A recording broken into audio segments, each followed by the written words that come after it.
Representative from our major grant donor, Altria Client Services, Megan Witherspoon, is going to make some remarks on behalf of Altria.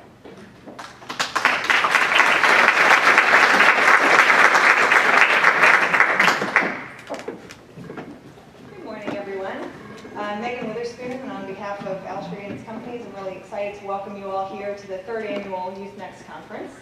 I'm going to be really brief because I'm pretty sure I'm the only speaker today without a PhD, so you probably don't need to hear too much from me. But we're really excited to be here. The last two conferences have been hugely successful, so I know that we're in for a really great couple of days. And this topic is, of course, very important because, as Bob said, physical health is really foundational to kids' success in all aspects of life. So for those of you who don't know us, Altria is the parent company of three tobacco companies: Philip Morris USA, U.S. Smokeless Tobacco Company, and John Middleton. We also own a wine business, St. Michelle Wine Estates, and we have a financial interest in SAB Miller. So tobacco and wine. So some of you might be wondering, why is a tobacco company sponsoring activities for youth and programs to promote physical health in kids? And actually, that's why we're supporting these things. We know that our products carry significant health risks, and they're intended for adults. So we're hugely committed to making sure that kids don't use these products.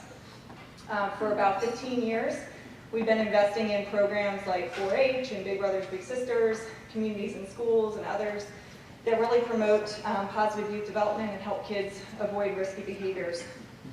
And our support for the Youth Next Center, which began about 4 years ago, is really about helping to better understand what it takes to promote youth development in kids and better understand how to evaluate these efforts so that we can all make sure that we're doing this work even better in the future. We know that there's no one individual or institution that is responsible for making sure that kids grow up healthy and safe. It's a shared accountability. We all have to make sure that kids have what they need. They have access to fresh air, nutritious food, physical exercise. It's the responsibility of the kids themselves, of their parents and their communities and their schools. So it really is something that we all need to come together to come up with better solutions to these really complex problems. And I think that's one of the real values of the Youth Next Center and of these conferences, because it brings us all together in a room to kind of share best practices across the field and across disciplines so that we can better understand what we're doing right and what we need to do better going forward. So really delighted to be here again. Thank you all for coming, and look forward to talking with you all in the next couple of days.